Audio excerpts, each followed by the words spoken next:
할렐루야. 성도 여러분 환영합니다.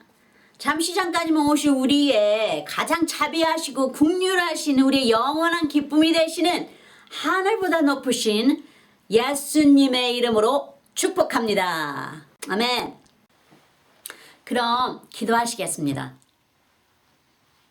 아버지 하나님 감사합니다. 독생자 예수님을 보내주셔서 우리를 구원하시고 십자가 그늘 안에 불러주시고 은혜의 말씀과 영의 양식으로 채워 실만한 물가로 인도하여 주심을 감사드립니다. 오늘도 우리의 머리카락까지도 다 세시는 아버지 하나님께서 우리에게 필요한 모든 것을 채우시고 우리의 모든 질병을 짊어지신 예수 그리스도를 의지하여 날마다 새롭게 되며 감사의 찬양과 또 기도로 주님께 가까이 있게 하옵시며 성령님과 함께 우리의 본향인 천국을 향하여 날마다 나아갑니다.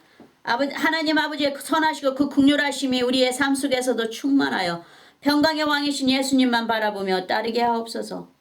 아버지의 거룩한 아들 예수 그리스도 이름으로 간구합니다. 아멘. 아멘. 오늘의 설교 제목은 천국 가는 길을 의미하는 성경 기절들입니다. 우리는 천국과 지옥이 있음을 성경 말씀을 통해 잘 압니다. 세상 지식으로 아는 게 아니고 오직 살아계신 성령의 말씀으로 받아먹고 또 우리의 믿음을 통해 영원한 본향인 천국이 있음을 압니다. 만약 만세전부터 준비하신 이 세상을 향한 하나님 아버지의 사랑과 자비의 심판이 천국과 지옥으로 갈라져 있지 않았다면 예수님을 보내시지 않았겠죠. 아버지께서 살아가시기 위해 창조하신 인간이 다 하나님 앞에 다 죄를 지어 죽어야 할 죄인들인데도 그래도 그 죄악 속에서 하나님 아버지께서 보내신 아들을 마음으로 믿어 그 입으로 하나님의 아들이심을 시인하고 회개하여 죄사함을 얻으면 우리의 죄는 기억지 않으시고 의롭다 여겨 천국으로 인도하신다 하셨습니다. 또한 예수님께서 우리에게 영생을 주시는 유일한 구원자 되심도 알게 하셨습니다. 예수님께서 천국을 말씀하실 때는 아주 강렬한 표현을 자주 쓰셨어요. 아마 천국은 그만큼 값지고 우리의 모든 것을 버리고 찾아야 되는 영원한 죽음이 없는 아주 눈부시고 훌륭한 보석으로 단장된 화려하고 더 나아가 아름다운 은혜의 찬양 소리가 영원히 울려 퍼지며 생명이 살아 역사하는 안락하고 평안함이 넘치는 천국의 에덴 동산, 즉 아버지 하나님의 빛과 사랑이 넘치는 곳이기 때문에 온 세상의 그 어떤 보석과 비교할 수 없는 찬란한 보석과 황금으로 단장된 더 나아가 어떤 어둠이나 죄악이 거할 수 없는 하나님의 거룩한 환한 얼굴빛으로 비추어진 천국길을 갈 수 있게 하셨기 때문에 그 어떤 값으로 또는 행위로 얻을 수 있는 게 아니고 살아계신 하나님과 예수 그리스도와 또 성령님의 능력이 교회를 통해 이루어 놓으신 인류를 향하신 하나님의 그 크신 사랑의 역사를 믿는 것이 의로움으로 여기시기 때문에 예수님께서 강렬하게 표현하신 건 아닌가 합니다. 그리고 천국은 그냥 가는 게 아니고 예수님을 거쳐야만 됩니다. 예수님이 아니면 천국도 없습니다. 즉 예수님 자체가 우리가 들어가는 천국의 문이요 우리의 죄를 지워버리시는 보혈의 뿌림을 받게 하시며 예수님은 우리의 참 진리의 생명이 되시고 우리 영혼에 비치신 영원한 안식처인 천국이시니까요. 그래서 예수님께서 요한복음 14장에 이렇게 말씀하십니다. 6절에 14장 6절에 보시면 예수께서 가라사대 내가 곧 길이요 진리요 생명이니 나로 말미암지 않고는 아버지께로 올 자가 없느니라. 전부 아버지의 나라 즉 천국 백성이 되어 살 수 있는 길은 그 보내신 아들을 먼저 믿는 것이 순서입니다. 오직 예수 그리스도를 믿는 자만이 성령께서 임하시는 새 부대자루, 즉 새 성전이 됩니다. 그래서 요한복음 3장 3절에 예수께서 대답하여 가라사대 진실로 진실로 내게 이르노니 사람이 거듭나지 아니하면 하나님 나라를 볼 수 없느니라 그러셨어요. 왜 새 포도주는 새 포도자루에 넣어야 되고 부대자루에 넣어야 되고 오래된 포도주는 오래된 부대자루에 있어야만이 저장되는 것이죠. 그게 맛이 좋아지는 것이죠. 그러듯이 예수 그리스도를 믿는 자는 새 사람이 되기 때문에 새 성전이 됩니다. 이제 예수 그리스도와 함께하는 새 성전이 됩니다. 이 세상은 다 어둠의 역사에 마귀의 역사가 있는 곳이기 때문에 이 어둠의 세상과 살았어요. 예수를 믿기 전에는. 그러나 이제 예수님을 믿고 나서는 우리가 새 성전이 되어 예수 그리스도와 함께 살고 이제 예전 것은 다 버리고 지나갔습니다. 할렐루야! 여기에 비추시는 말씀처럼 예수님을 영접한 자만이 새로운 피조물이 됩니다. 영이신 성령으로 인해친 자가 되어 이제는 영으로 태어난 거듭난 자가 되는 것이죠. 성령께서 우리 안에 함께 거하시며 진리의 말씀을 깨닫게 하시고 천국을 사모하게 하시며 이 세상을 함께 동행하시며 인도하십니다. 할렐루야. 그래서 요한복음 3장 36절 아들을 믿는 자는 영생이 있고 아들을 순종치 아니한 자는 영생을 보지 못하고 도리어 하나님의 진노가 그에 머물러 있느니라. 하나님의 아들 예수 그리스도를 영접치 않은 자는 분명히 영생을 보지 못하고 하나님의 진노가 그에 머물러 있다 하십니다. 그렇다면 천국 가는 길이 막혀 있는 것이죠. 그래서 꼭 예수님을 먼저 영접하셔야만이 천국을 갈 수 있는 길이 열립니다. 자, 그럼 예수님이 어떠한 강렬함을 담아 천국을 의미하시는지 보겠습니다. 많은 말씀 중에 필요한 몇 말씀을 선택해서 보겠습니다. 마태복음 6장 14절 15절을 보시면 너희가 사람의 과실을 용서하면 너희 천부께서도 너희 과실을 용서하시려니와 15절에 너희가 사람의 과실을 용서하지 아니하면 너희 아버지께서 너희 과실을 용서하지 아니하시리라. 여기에 비추시는 말씀은 천부 아버지의 용서가 없는데 천국에 갈 수 있나요? 남을 용서할 수 있는 자는 당연히 물을 필요가 없겠죠. 하지만 하나님의 자녀가 다른 자를 용서를 못한다는 것은 성령님의 인도함을 받지 않는다는 거죠. 성령의 열매가 없는 거예요. 왜냐하면 아버지께서 명령하신 내 원수를 사랑하라 하신 명령을 어기는 것이니까요. 그래서 하나님을 두려워하는 것이 하나님을 알 수 있는 지름길이 됩니다. 하나님께는 순종이 어떤 제사보다 낫다고 사무엘 선지자가 사울 왕에게 그 순종의 중요성을 강조했습니다. 하나님께서 말씀하시기를 남을 사랑하는 자는 그 율법을 다 이루었느니라 하시죠.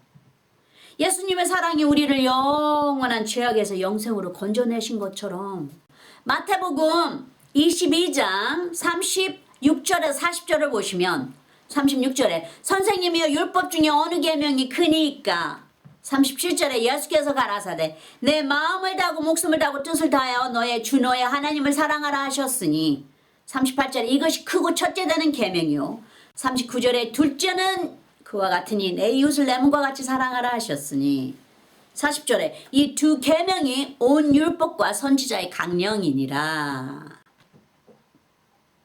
그렇게 말씀하셨어요.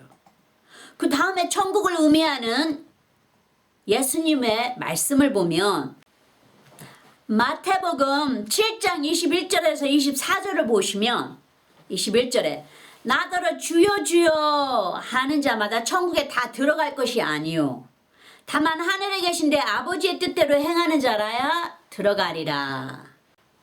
마태복음 7장 22절에 그날에 많은 사람이 나더러 이르러 주여 주여 우리가 주의 이름으로 선지자 노릇하며 주의 이름으로 귀신을 쫓아내며 주의 이름으로 많은 권능을 행치 아니하였나이까 하리니 23절에 그때 내가 저에게 밝히 말해 내가 너희를 도무지 알지 못하니 불법을 행하는 자들아 내게서 떠나가라 하리라. 마태복음 7장 24절에 그러므로 누구든지 나의 이 말을 듣고 행하는 자는 그 집을 반석에 지은 지혜로운 사람 같으리니 그러시죠. 주님의 가르치신 말씀대로 따르는 자가 주님의 반석 위에 말씀 위에 세운 자라 그렇게 여기에서는 보여주고 있습니다. 우리의 모든 행위가 다 말씀에 비롯해서 이루어져야만 됩니다. 아무리 능력을 행하고 주여 주여 부를지라도 또한 주의 이름으로 많은 권능을 행하였을지라도 그 바탕이 예수님의 율법의 말씀을 순종하여 행한 것이 아니면 주님께서 받지 않으신다고 말씀하고 계십니다. 예를 들어 율법 말씀에 도적질하지 말라 하셨는데 토요일 도적질을 행하고 일요일 설교 말씀을 나눈다는 것은 주님의 말씀을 순종하지 않는 것이죠. 율법을 어기는 것이 되니까요. 말씀에 순종하지 않고 내 방식대로 한 것이기 때문에 주님께서는 죄로 불에 태워버린다고 하신 것입니다.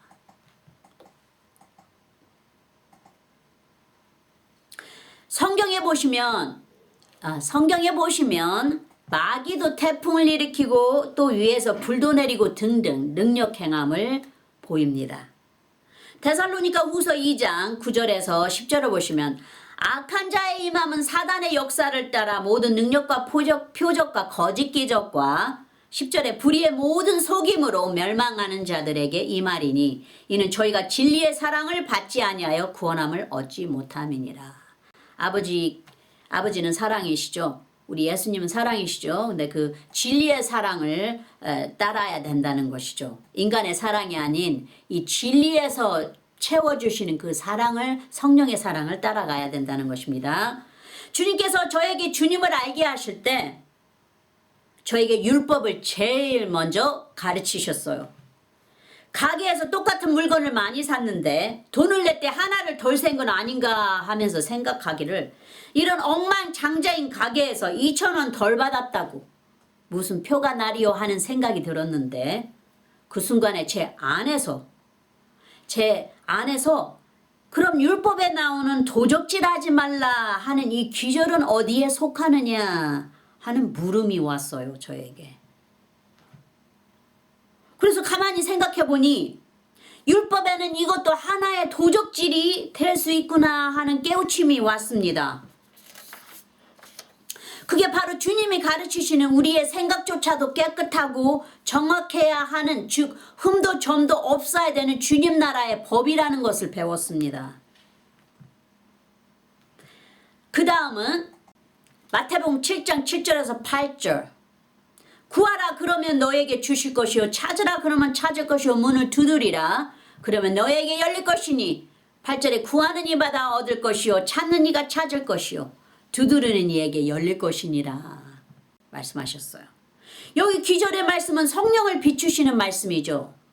구원의 성령은 예수님의 이름과 함께 우리를 영생으로 인도하시지만 성령의 임재와 능력을 체험하며 승리하는 그리스도인이 되어 살아갈 수 있는 능력은 오직 구하고 찾고 두드리는 자에게 주신다 하셨어요. 그래서 우리는 계속해서 성령께 구하여야만 됩니다. 찾고 두드려야만 됩니다. 성령님은 거룩하시고 너무 소중한 보물 같으신 분이라 오직 그 능력을 아는 자에게, 간구하는 자에게 천국의 보물인 성령님을 약속하셨습니다. 그러나 우리는 다 인치셨다고 하셨어요. 단지 그거를 구하고 찾고 두드리는 자에게는 꼭 주신다고 아버지께서 언약하셨습니다. 우리에게 보혈의 언약을 치셨습니다. 예수 그리스도 십자가의 보혈로 인쳤습니다. 간구하고 찾고 두드리는 자에게 꼭 주신다 하셨습니다. 믿고 간구하십시오, 여러분. 할렐루야. 만약 아무에게나 구하지도 않는 자에게도 주신다면 쉽게 개나 돼지에게 던져지는 또는 성령님의 그 온화하시고 순수하신 주님과의 만남을 아주 귀한 보석처럼 귀하게 여기지 않고 돈을 벌기 위해 사용되는 악한 이용도구가 될 수도 있겠죠. 예를 들면 저번 주 설교에 말씀드린 시몬처럼 돈으로 성령을 받게 해달라고 사도 베드로에게 말한 것처럼 성령 하나님의 능력을 개인의 이익을 위해 돈과 명예를 위해 사용합니다. 성령 하나님의 지혜의 능력이 바로 아버지 하나님의 성령이십니다. 이사야서 11장 2절에 여호와의 신 곧 지혜와 총명의 신이요 묘락과 재능의 신이요 지식과 여호와를 경외하는 신이 그 위에 강림하시더니 이렇게 말씀하십니다. 욥기에는 성령의 지혜를 그 어떤 보석보다도 더 나아가 그 어떤 값으로도 살 수 없음을 말합니다. 욥기 28장 12절에 13절을 보시면 그러나 지혜는 어디서 얻으며 명철의 곳은 어디인고 13절에 그 값을 사람이 알지 못하나니 사람 사는 땅에서 찾을 수 없구나 말씀하십니다. 또 더 나아가 15절에서 18절을 보시면 28장에 15절에 정금으로도 바꿀 수 없고 은을 달아도 그 값을 당치 못하리니 16절에 오빌의 금이나 귀한 수마노나 남보석으로도 그 값을 당치 못하겠고 17절에 황금이나 유리라도 비교할 수 없고 정금 장식으로도 바꿀 수 없으며 18절에 산호나 수정으로도 말할 수 없나니 지혜의 값은 홍보석보다 귀하구나. 그렇죠? 어떻게 예수 그리스도의 생명의 그 은혜와 십자가의 그 사랑의 은혜와 이 세상에 있는 이 보석과 감히 어떻게 비교할 수 있단 말입니까? 비교할 수가 없죠. 그것을 말하고 있는 것입니다. 그 십자가에서 사신 그 사랑, 우리에게 죽어야 마땅할 우리에게 주신 그 영원한 영생을 어떻게 이런 우리가 이 세상에 볼 수 있는 이런 보석과 비교할 수 있는가? 욥 선지자께서 그것을 표현하고 계시는 것입니다. 여기에. 그러나 예수 그리스도를 영접한 후 진리를 알고 구하고 찾고 그 천국을 두드리는 자에게 값없이 주신다 약속하셨습니다. 천국은 돈을 가지고 가는 게 아닙니다. 주님을 믿는 행위에 믿음으로 가는 것입니다. 마지막 귀절인 천국을 반사시키는 예수님의 말씀을 보겠습니다. 마태복음 5장 29절에서 30절을 보시면 만일 내 오른 눈이 너를 실족해 하거든 빼어내버리라. 내 백체 중 하나가 없어지고 온몸이 지옥에 던지지 않는 것이 유익하며 30절에 또한 만일 내 오른손이 너를 실족해 하거든 찍어버리라. 내 백체 중 하나가 없어지고 온몸이 지옥에 던지우지 않는 것이 유익하니라. 그러십니다. 여기 예수님께서 천국이 얼마나 귀한 나라인지 밝히고 계십니다. 그래서 주님께서 여기저기에서 말씀하시죠. 마태복음 11장이나 13장에 계속 귀 있는 자는 들을지어다 하고 계속해서 말씀하십니다.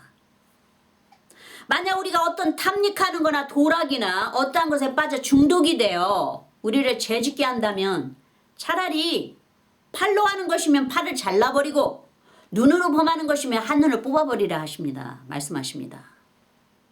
어느 누가 중독됐다 해서 자기 몸을 잘라내고 눈을 뽑아내는 자가 어디 있겠습니까? 단지 지옥이 그만큼 견디기 어려울 정도로 고통이 심하다는 것을 보여주고 계십니다. 이 세상에서도 고통받고 저 세상 가서도 이 불에 튀기듯이 타고 목마르며 벌레에게 갉아먹이는 그 고통을 영원히 받는다면 얼마나 힘들고 억울한 일이 될까요? 가슴을 찢을 일입니다. 살아있을 때 예수님의 이름을 믿어 구원을 받았다면 생명과 평안의 안식을 영원히 누릴 수 있었을 텐데 후회하셔도 이미 정해진 길로 우리 스스로가 선택했기 때문에 아무도 돌이킬 수 없습니다. 그럼 한 가지 예로 예수님의 비유의 말씀을 보겠습니다. 누가복음 16장에 19절에서 31절까지 읽겠습니다. 빨리 읽겠습니다. 19절에서 한 부자가 있어 자색 옷과 고운 베옷을 입고 날마다 호화로이 연락하는데 20절에 나사로라 이름한 한 거지가 헌대를 앓으며 그 부자의 대문에 누워 21절에 부자의 상에 떨어지는 것을 배불리려 하매 심지어 개들이 와서 그 헌대를 핥더라. 22절에 이에 그 거지가 죽어 천사들에게 받들려져 아브라함의 품에 들어가고 부자도 죽어 장사되매 23절에 저가 음부에서 고통 중에 눈을 들어 멀리 아브라함과 그의 품에 있는 나사로를 보고 24절에 불러가르되 아버지 아브라함이여 나를 긍휼히 여기서 나사로를 보내어 그 손가락의 끝에 물을 찍어 내 혀를 서늘하게 하소서 내가 이 불꽃 가운데서 고민하나이다. 25절에 아브라함이 가르되 예 너는 살았을 때 내 좋은 것을 받았고 나사로는 고난을 받았으니 이것을 기억하라. 이제 저는 여기서 위로를 받고 너는 고민을 받느니라. 26절에 이뿐 아니라 너희와 우리 사이에 큰 구렁이 끼어 있어 여기서 너에게 건너가고자 하되 할 수 없고 거기서 우리에게 건너올 수도 없게 하였느니라. 이미 갈라졌다. 두 길이 천국과 지옥이 갈라졌음을 여기에 보여주고 계십니다. 27절에 가르되 그러면 구하노니 아버지야 나사로를 내 아버지 집에 보내소서. 아버지 집에 보내소서. 28절에 내 형제 다섯이 있으니 저희에게 중과하게 하여 저희를 이 고통받는 곳에 오지 않게 하소서. 29절에 아브라함이 가로되 저희에게 모세와 선지자들이 있으니 그들에게 들을지니라. 30절에 가르되 그렇지 아니하니이다. 아버지 아브라함이여 만일 죽은 자에게 저희에게 가는 자가 있으면 회개하리이다. 31절에 가로되 모세와 선지자들에게 듣지 아니하면 비록 죽은 자 가운데서 살아나는 자가 있을지라도 권함을 받지 아니하리라 하셨다 하시니라. 우리의 선포되는 설교 말씀을 통해 믿고 구원을 받지 않는다면 절대 다른 구원은 없다는 것을 말씀하십니다. 복음은 주님께서 먼저 구원된 자를 통하여 목자를 선택하여서 말씀을 전파하게 하십니다. 죽은 자들은 복음을 전파하지 못합니다. 만약 있다면 귀신의 속임수겠죠. 시편 115장 17절에 죽은 자가 여호와를 찬양하지 못하나니 분명히 여기 말씀하시죠. 적막한 데 내려가는 아무도 못하리로다 그랬습니다. 히브리서 4장에 나오는 말씀은 히브리서 4장 12절에 하나님의 말씀은 살았고 운동력이 있어 좌우의 날선 어떤 검보다도 예리하여 혼과 영과 및 과지혈과 골수를 찔러 쪼개기까지 하며 또 마음의 생각과 뜻을 감찰하나니 13절에 지으신 것이 하나라도 그 앞에 나타나지 않음이 없고 오직 만물이 우리를 상관하시는 자의 눈앞에 벌거벗은 것 같이 드러나느니라 그러시듯이 이 말씀은 우리의 거울이기 때문에 우리의 각각 사람의 듣는 자의 믿음에 따라 그 상태에 따라 이 말씀이 빛이 되어서 그 상대에게 비춰집니다. 단지 이제 그 상태에 따라 어느 만큼 빛이 비춰진 말씀이 살아서 그 사람을 이제 움직이시는 것입니다. 그렇기 때문에 말씀이 사람을 이 살아계신 생명의 말씀이 듣는 자의 심령을 움직이시는 것이지 우리가 이게 전파하는 자는 그저 도구만 되는 것입니다. 주님께서 우리가 전파하는 말씀에 주님의 능력이 성령의 능력이 함께 전파되는 것입니다. 그래서 주님께서 각 사람의 심령과 함께 일을 하시는 것입니다. 역사하시는 것입니다. 움직이시는 거예요. 이건 우리 인간이 하는 게 아니고 주님의 나라 일을 하기 때문에 주님께서 그 나라 일을 하는 자를 들어서 주님의 능력을 채워서 그 말씀이 그 상대에게 듣는 자에게 들려지게 되는 것입니다. 또한 로마서에 보시면 로마서 1장 16절에서 17장을 보시면 내가 복음을 부끄러워하지 아니하는 이 복음은 모든 믿는 자에게 구원을 주시는 하나님의 능력이 됨이라. 첫째는 유대인에게 또한 헬라인에게라도 그렇죠. 여기 하나님의 능력이 나간다고 분명히 여기에 말씀하셨어요. 하나님의 의가 있는 이 말씀에는 하나님의 의가 구원의 의가 포함되어 있기 때문에 하나님께서 함께 역사하신다는 것을 여기 보여주고 계십니다.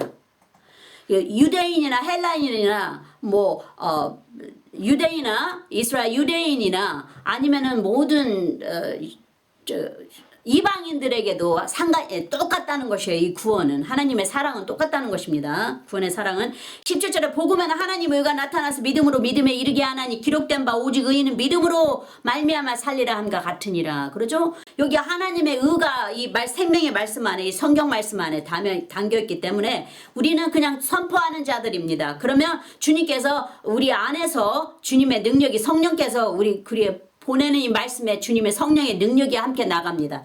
그럴 때 듣는 자의 그 마음이 열려서 듣는 자의 그 삶이 이제 주님께서 그 자의 심령을 움직이셔서 그 삶을 바꾸십니다. 우리는 그저 도구일 뿐입니다. 우리가 하는 게 아닙니다. 절대로. 이거는 진정으로 아버지 하나님께서 우리를 이 말씀과 함께 말씀을 선포시키실 때 말씀에 주님의 능력을 넣어서 능력이 함께 선포되면서 주님의 말씀이 그 듣는 자의 삶을 바꾸시는 것, 변화시키는 것입니다. 그래서 우리는 복음을 전파하기만 하면 되는 그런 주님의 도구일 뿐입니다. 우리가 절대로 남들에게 구원을 주고 하는 게 아닙니다. 우리는 주님께서 들어 쓰시는 도구일 뿐입니다. 복음에는 하나님의 의한 능력과 구원과 믿음이 연결되어 있습니다. 한데 모든 믿는 자에게 주시는 구원이라 하십니다. 하나님의 복음의 의가 말씀을 통해 그 말씀을 믿음으로 말미암아 구원을 받습니다. 분명 천국으로 가는 길은 좁고 길이 협착하여 찾는 이가 없다 하십니다. 또 들어가는 문도 좁다 하십니다. 마태복음 7장 13절에 14절을 보시면 좁은 문으로 들어가라 멸망으로 인도하는 문은 크고 그 길이 넓어 그리로 들어가는 자가 많고 14절에 생명으로 인도하는 문은 좁고 길이 협착하여 찾는 이가 적음이니라 그러셨어요. 그러십니다.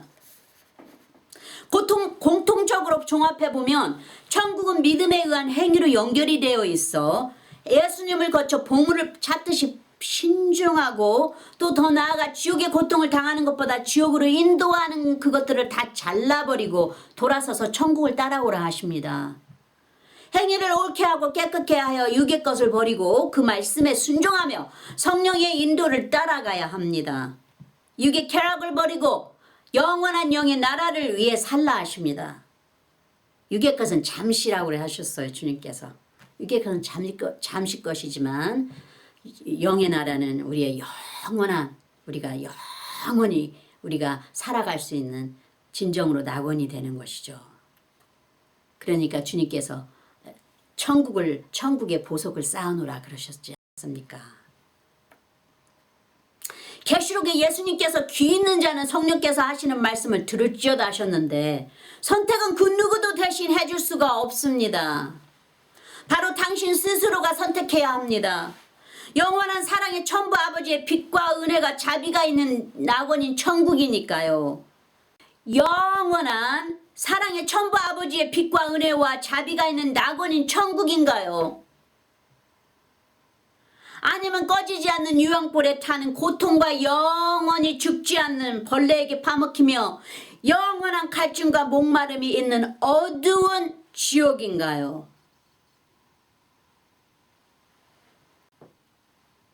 영원히 갈라진 이 두 길에서 지옥과 천국, 당신은 어느 쪽을 택하시겠습니까? 할렐루야. 아멘. 기도하시겠습니다. 아버지 하나님 감사합니다. 오늘도 영생으로 인도하시는 살아계신 말씀 깊이 마음에 새겼습니다. 도와주셔서 우리의 구원을 지키고 나 영원한 낙원을 향해 육의 것을 버리고 날마다 나아갈 수 있게 주님의 도움을 간구합니다. 성령을 보내주심은 우리를 능치 못함이 없는 자로 만드시기 위해 보내주신 성령님과 친한 참 벗이 되어 천국의 뜻으로 기뻐하게 하시며 선행과 믿음으로 주님께 순종하며 살아가게 하사 천국에서도 이 땅에서도 주님과 동행하며 천국의 백성으로 살게 하여 주시옵소서. 오늘 설교 말씀을 듣는 모든 자의 영혼의 귀가 열려 예수님을 영접하여 영원한 구원이 이루어지게 하소서. 주님 역사하여 주시옵소서. 모든 듣는 영혼들의 심령이 성령의 생수로 채워지게 하여 주시옵소서. 천국으로 다 불러 모아 주시고 영원히 주님과 함께 살게 하옵소서.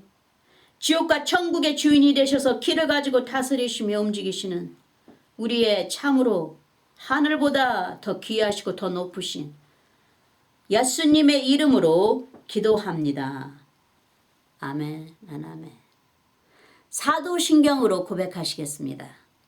전능하사 천지를 만드신 하나님 아버지를 내가 믿사오며 그 외아들 우리 주 예수 그리스도를 믿사오니 이는 성령으로 잉태하사 동정녀 마리아에게 나시고 본디오 빌라도에게 고난을 받사 십자가에 못 박혀 죽으시고 장사한 지 사흘 만에 죽은 자 가운데서 다시 살아나시며 하늘에 오르사 전능하신 하나님 우편에 앉아 계시다가 저리로서 산자와 죽은 자를 심판하러 오시리라. 성령을 믿사오며 거룩한 공예와 성도가 서로 교통하는 것과 죄를 사하여 주시는 것과 몸이 다시 사는 것과 영원히 사는 것을 믿사옵나이다. 아멘. 아멘. 자, 그럼 구원에 이르시는 신앙 고백에 초대합니다. 마음을 여시고 믿음으로 주 예수 그리스도를 개인적인 구세주로 받아들이신다고 입으로 시인하십시오. 주 예수님, 나는 죄인임을 주님 앞에 고백합니다. 나의 모든 죄를 용서해 주십시오. 내 죄를 위하여 십자가에 못 박히사 피를 흘리시고 돌아가신 후 3일 만에 살아나신 부활의 주님을 믿습니다. 나에게 영원한 영생을 주신 하나님의 아들이신 나의 구세주여, 내 마음에 들어와 영원히 주님과 함께 살게 하옵소서. 주님의 성령을 통해 나를 성화시켜 주시고 아버지 하나님께 인도하여 주심을 감사합니다. 나는 삼위일체 하나님이신 아들 예수님과 아버지 하나님과 그리고 영원하신 성령님을 믿습니다. 지금 이 말을 고백하셨다면 성도님은 영원하신 하나님 예수 그리스도의 새로운 피조물이 되셨습니다. 예전 것은 지나가고 새 사람이 되셨습니다. 환영합니다. 이제부터는 예수 그리스도를 통해 성도님은 하나님의 아들과 딸입니다. 축하합니다. 어린 양의 생명책에 기록되심을 기뻐하세요. 할렐루야. 아론의 축복으로 축복하겠습니다. 여호와는 내게 복을 주시고 너를 지키시기를 원하며 여호와는 그 얼굴로 내게 비추사 은혜 베푸시기를 원하며 여호와는 그 얼굴을 내게로 향하여 두사 평강 주시기를 원하노라. 마지막으로 축도하겠습니다. 이제는 우리 주 예수 그리스도의 그 크신 은혜와 아버지 하나님의 영원하신 사랑과 성령님의 매일 교통하심이 모든 성도님들 삶 속에 항상 함께 하실지니이다. 아멘. 감사합니다, 예수님. 감사합니다, 아버지. 감사합니다, 성령님. 우리를 인도하시는 거룩하신 우리의 성령님. 감사합니다. 사랑합니다, 주님. 할렐루야.